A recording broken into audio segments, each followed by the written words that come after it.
j'espère que vous allez bien. Avant tout, je vous présente tous mes vœux de bonheur 2022. Je vous souhaite beaucoup de bonheur, de santé, de la sagesse et que tout ce que votre cœur désire puisse s'accomplir au nom de Jésus. Je vous demande pardon pour mon absence prolongée en 2021.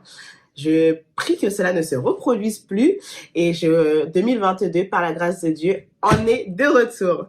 Alors, aujourd'hui, on va aborder un sujet que j'ai intitulé « Ma femme ne me respecte plus ». Alors, comme vous le savez, ou pour ceux qui viennent d'arriver, la chaîne du mariage, la route du mariage, même moi, j'ai oublié le nom de ma propre chaîne.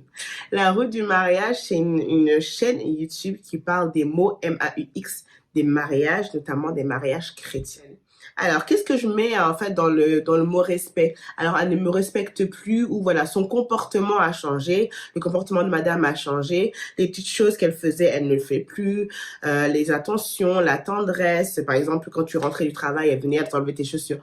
Ça, c'est, voilà. Et là, tu vois qu'elle ne le fait plus. Enfin, je vais vraiment dans l'extrême pour vraiment, pour que vous réalisez un petit peu de quoi on va parler, mais vraiment tout ce qui est changement de comportement. Donc là, on va vraiment traiter ce sujet, voir quelles sont les potentielles causes et comment s'en sortir quand on décèle ce problème-là dans notre couple. Alors, qu'est-ce que le respect? D'après le dictionnaire Robert, c'est un sentiment qui porte à accorder à quelqu'un de la considération en raison de la valeur qu'on lui reconnaît. D'accord. Et aussi, je voudrais rajouter à cette définition que le respect est vraiment à définir selon chaque couple. D'accord. Moi, je vais considérer comme respect dans mon couple ne va pas être la même chose que monsieur et madame Tartampion vont considérer comme le respect. D'accord. Donc, c'est clairement qu'il y a une notion à définir et notamment lors du cheminement. Je ne le répéterai jamais assez. Le cheminement est primordial. Et c'est là qu'on va définir le respect. C'est là qu'on va se dire, OK, ça, ce que tu fais, j'aime pas. Ça et ça, je n'aime pas. Pour moi, c'est un manque de respect. Et sachez que, en tant qu'individu, ce qui est logique pour vous ne l'est pas pour votre conjoint. Donc, ne vous dites pas, ah, ça, pour moi, c'est logique que c'est un manque de respect. Il n'aurait jamais dû dire ça.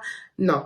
Quand on constate effectivement qu'il y a un comportement qui déplaît ou qui ne rentre pas dans cette définition de notre propre définition du respect, il faut le dire avec sagesse et avec amour. Beaucoup d'amour. Surtout au début, parce qu'on n'a pas les mêmes définitions. Je le répète, on n'a pas les mêmes définitions. Je prends l'exemple, nous, dans notre couple, on a défini dès la phase de cheminement qu'il n'y aurait pas d'insultes ni de vulgarité. C'est notre définition du respect. C'est une notion de définition du respect que nous, on a imposée. Mais ça ne veut pas dire que c'est le cas pour tout le monde. Je prends l'exemple d'un couple d'amis qu'on a, avec qui on passe énormément de temps, on se tape des délires et tout. Et dans ces délires-là, on va entendre la femme dire à son conjoint, t'es bête, ils vont rigoler. Ou l'homme dire à son conjoint, t'es folle, ils vont rigoler. Ça, c'est leur couple à eux.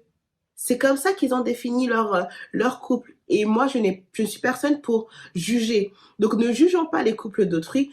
Vraiment, restons focalisés sur nos propres couples. On a nos propres problèmes et avançons quand même. Premièrement, mon frère, tu n'as pas épousé la folle du village, encore une fois. Une femme ne va pas se lever out of nowhere et dire « Ah, à partir d'aujourd'hui, je ne respecte plus mon mari. Pourquoi? Bah, comme ça, j'ai envie. » Non. Il faut creuser. Il y a forcément une raison. Je ne dis pas qu'elle a raison de faire ça, mais il y a forcément une raison ou quelque chose qui la pousse à ce changement de comportement.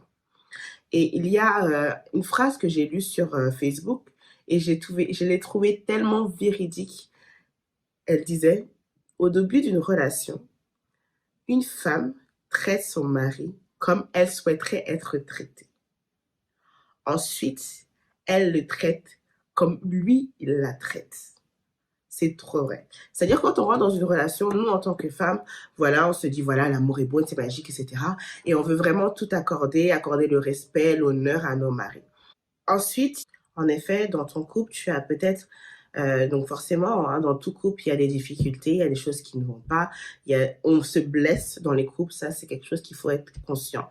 Et donc, aujourd'hui, tu constates que madame a changé de comportement. J'aimerais que vraiment tu puisses analyser ton couple. Se dire, ok, est-ce que j'ai fait quelque chose de mal? Est-ce que j'ai fait quelque chose qui l'a poussé consciemment ou inconsciemment à changer de comportement? Parce que effectivement, cette femme-là que j'ai connue, qui était toute aimante, toute joyeuse quand je rentrais du travail, respectueuse, là, je sens que son comportement a changé. En tout cas, son regard envers moi a changé. Donc, il y a vraiment une phase d'analyse. Qu'est-ce qui s'est passé? Il faut aller lui en parler. Ne te dis pas, ça va passer. Ça passe pas.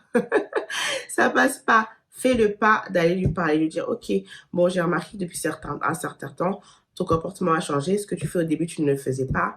Est-ce que j'ai fait quelque chose qui t'a blessé, qui t'a heurté? Il faut véritablement en parler. Même si tu peux te dire que oui, elle a une bouche, elle peut venir me le dire. Ok. Le plus important, c'est qu'il y ait de l'harmonie dans ton couple et que ton couple soit heureux. Parce que ce qui peut se passer, c'est que une action ou plusieurs actions que tu as faites, tu l'as fait tellement mal, qu'elle a décidé consciemment ou inconsciemment de plus faire ces efforts-là, de plus te respecter ou de plus t'accorder toute cette importance qu'elle t'accordait avant. Mais c'est pas forcément conscient. Il y a des choses inconsciemment qu'on fait. Donc, il faut vraiment en parler. Ce qui m'amène à un deuxième point, c'est que toi, ma sœur, une fois que ton mari vient t'aborder avec ce sujet-là, prends le temps d'analyser la situation. Peut-être que ce sont des points évidents pour toi. Tu sais que tu ne respectes plus ton mari pour telle et telle raison. Mais il y a des choses inconscientes. Peut-être que c'est inconsciemment que effectivement, tu n'as pas pardonné, une action que tu n'as pas pardonnée, ou bien quelque chose que tu as dit avoir pardonné, mais quand tu analyses vraiment ton cœur, tu vois que tu ne l'as pas pardonné. Donc là, parle avec sagesse, pose-toi et expose les faits en disant que oui, tu m'as demandé pardon, peut-être une fois, 2 fois, 20 fois, mais dans mon cœur, je n'ai pas encore réussi à te pardonner. Et c'est ce qui reflète dans ton comportement. Et si c'est le cas, mon frère, excuse-toi encore. Même si c'est la 1001e fois, excuse-toi encore. Ou fais la démarche pour qu'elle puisse te pardonner et avancer.